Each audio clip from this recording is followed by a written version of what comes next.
Good morning, YouTube family and friends. Hope you had a great week. My week it was a week. Today is Saturday, August 30th, 2025, and this is my week 75 results of being back on Mounjaro and updates on what's going on. I had another weight loss this week. I see last week I weighed in at 238, which was a 3 pound weight loss. This morning, I weighed in at 236.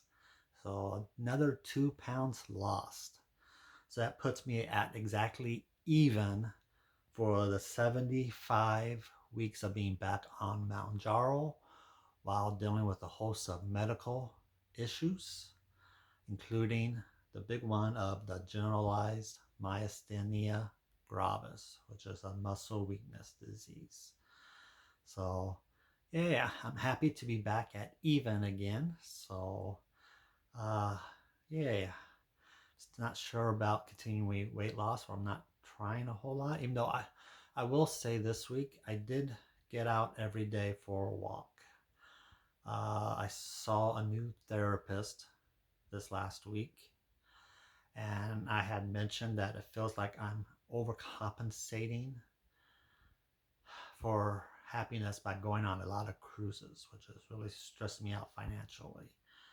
So he challenged me to find something else that I enjoy that can help take my mind off of everything going on. So that's what he said I'm doing. Uh, I can relax a lot easier when I'm on a cruise. I can take my mind off of my issues when I'm on a cruise, where I'm just laying out on deck, enjoying the nice weather, listening to the water as the ship sails through it. So, but I said I'm overcompensating by all the cruises. So, and I enjoy walking. One, it gives me a satisfaction that I'm exercising, that I'm doing something good for my body. And two, I just love being out in nature. Now, I saw on one of the walking trails here in Lake Manawal, I saw a mama deer and a baby deer on the walking slash bike trail. So that was awesome to see, to come up on that. So yeah, makes me happy. So that's my goal right now, is to do a walk every day, especially if I'm like yesterday, I did 2 walks because I was starting to stress out over work, and I'll get into that here in a minute. So I went on, when I started to get stressed again in my head, getting into my head, I went out for a second walk.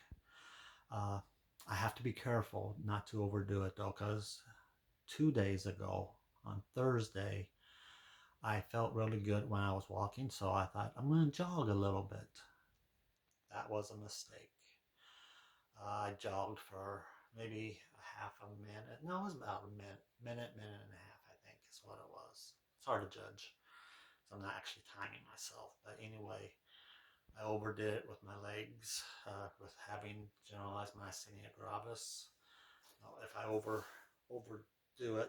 overdo work my muscles, they can get fatigued, and my leg muscles got fatigued.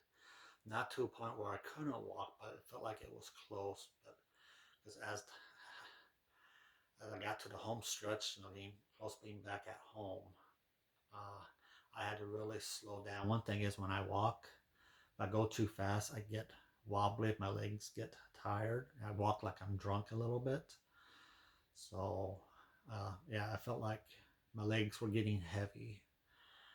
So I was worried that I wasn't going to make it back home, but I made it back home fine.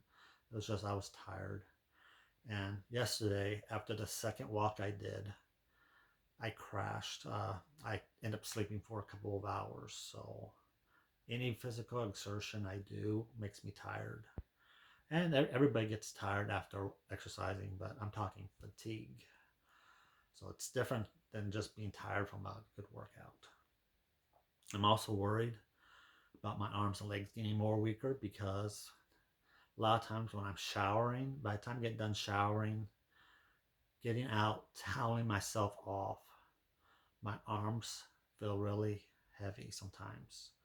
So I think it's the muscles in my arm gets fatigued by cleaning, working my arms for a good 15 minutes, sometimes 20 minutes, just trying to clean myself off and then toweling myself off gives my arms a workout and they can get fatigued. So sometimes, so that's been happening more lately. And just by standing in the shower, because I usually take a shower first thing in the morning when I get up, and you would think that'd be fun because I'm rested. So, but even my legs sometimes feel a little weak after standing in the shower for a little bit of time. So yeah, this disease, this myasthenia gravis, you don't know from day to day, hour to hour, how your body's going to react. Good news is my tongue is still, the flare up is still eased off. It hasn't flared back up again. Yeah, I still sometimes have trouble swallowing certain foods, more drier type of foods. I have sometimes having trouble swallowing, and it feels like I have something in the back of my throat, a little piece of food or something that I can't get at. I can't figure out. It's just sitting back there, and it's driving me nuts. It's been there for a day now. Even this morning, I still feel like there's a little chunk back there, and I can't. I even took my finger and went into the back of my mouth to try to find it. I can't find it. So I don't know if it's just a feeling. There's nothing there. It's like a phantom feeling. I don't know, but it's driving me nuts.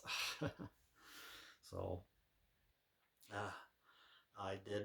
I did yesterday. I saw the uh, doctor for my Inspire device, and he went over it and he reviewed my chart for it, and I let him know about the issue with my tongue that happened. So I had to stop using it for 5 days. So and just to give my tongue a rest, and that seemed to help. So and he said that's fine. He said, "No, if you ever have that happen, if I have a flare up of my tongue weakness again," he says it's fine if I don't use the Inspire sleep device, nerve stimulator device for a couple of days. So so I can give that tongue a rest and see if it helps it. So I'm hoping I don't have another flare up of that, but they said you just don't know when you're gonna have a flare up of muscle weakness anywhere on your body that deals with voluntary muscles. So then if I get to a point where I don't use it for a night or two, then I should be using my CPAP machine instead. So I have something for my sleep apnea, but I don't know. For those 5 days when I didn't use my Inspire device, I did not use my CPAP, and that was probably a mistake. So, but it is what it is. So, but anyway, I got the official letter from my job. I knew it was coming after my meeting with HR over a week ago. So here's my official letter from HR. It says end of FMLA leave and continuation of leave as a reasonable accommodation. So it says this is dated 8/26/2025. It says, "Dear Sean, we hope this message finds you well. As of August 20th, 2025, your leave under the Family and Medical Leave Act, FMLA, has expired." I used up my 12 weeks. "We understand that you are not yet able to return to work due to your medical condition, and we appreciate your communication regarding your ongoing recovery. We intend to hold your job open until September 15th, 2025. That means if I tell them I'm not coming back to work by then, they will have to post my position. They have to fill it, so I would lose my position. I would still be employed. I would be just on sick leave. But at that point, no, if they fill my position when I'm ready to come back, if my position has been filled, then that means even if my doctor gives me the okay to come back to work, I would have to apply for any open position. So anyway, it continues. You mentioned during our conversation on August 14th, 2025, that you are working with your provider to determine your need for continued leave as accommodation for your situation. Per your request, I'm sending you two forms to complete and return, which explain what we need from you and your provider to substantiate your disability and document your requested accommodations. So, and they need this returned by both of them returned by September 15th. One of them is what I fill out. It's the ADA accommodation request form. And then they need from my medical provider the medical inquiry response to request for accommodation form. So I'm thinking it's my new psychiatrist that needs to fill that out. But it says she's a new one. I've seen her once. I'll see her again next Tuesday, the 2nd. So she'll have to fill it out if she agrees that I can't come back to work yet. I don't know what she's going to do. If she says, no, I think you can go back to work, I can't fill this out for you, then I don't know what I'm going to do. I'll have to make a decision at that point to either go back to work, which at this point I don't think I'm ready to yet, or I have to just give up the job, which would mean that I will let it go to September 15th, and then I would have to, I don't know how that would work. If I would just let it go until they fire me, or just officially resign from my position. So, yeah, I don't know. I don't know what I'm going to do. Oh no, at this point, I'm not ready to come back. But no, I got 2 weeks to figure it out. So I'm still thinking I need to just focus on my health and take some time off. I was initially thinking to take a year off just to focus on my health. That'll give it enough time to the surgery that I had on June 9th, the thymectomy to remove the thymus gland, give that enough time to work in my system. I was told 6 months to a year or longer for all my auto antibodies and T cells to be retrained, to be corrected from the surgery. It takes a long time, they said, for everything to get back to normal. If the thymus gland, which was enlarged, was the cause of my autoimmune disease.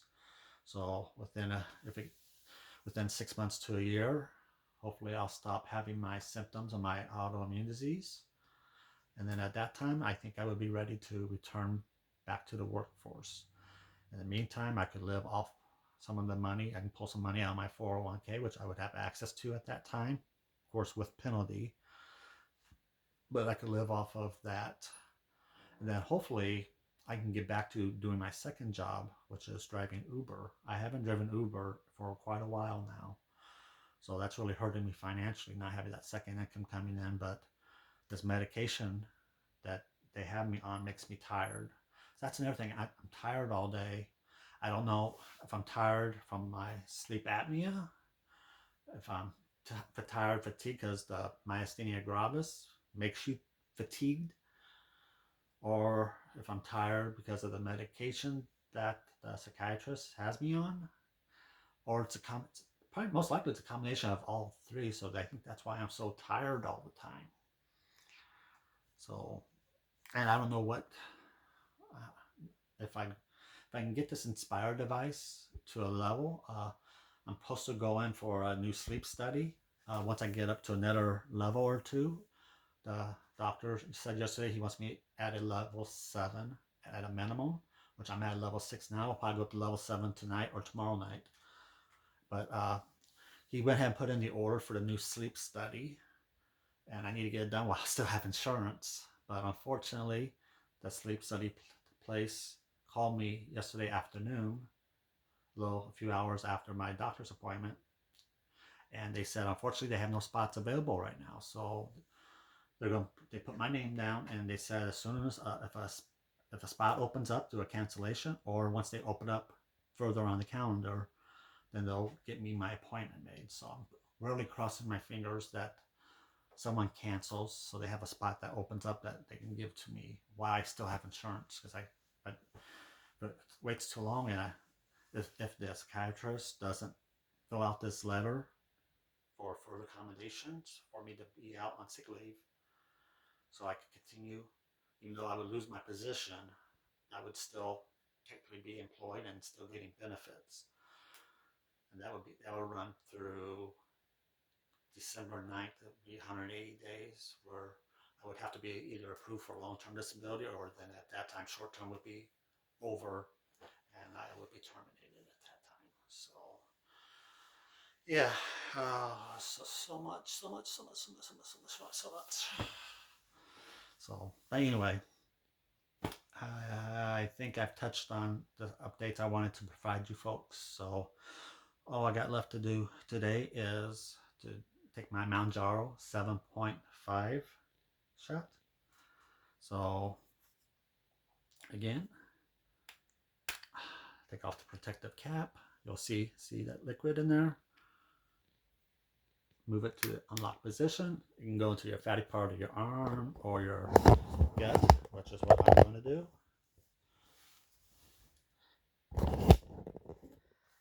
Alright, I did this side last 2 weeks, so I'm going to do this side this week. The bruise is pretty much gone. So, alright, need to be at least 2 inches away from your belly button. Voila.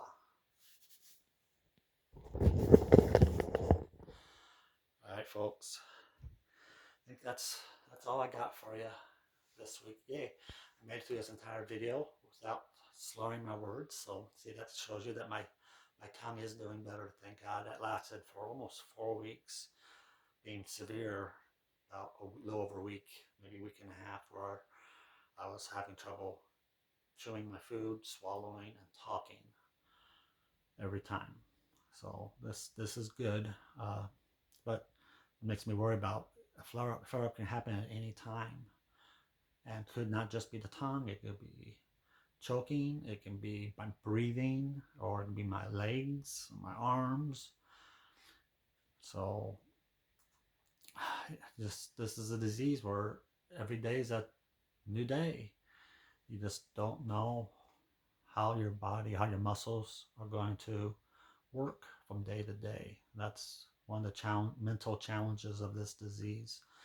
No wonder why they say people who have myasthenia gravis battle anxiety and depression, because it's true. So, but anyway, all right. I hope you enjoyed this video. If you did, please go ahead and hit that like button. And if you made it this long, I surely appreciate you. If you haven't already subscribed to this channel, go ahead and hit the subscribe button.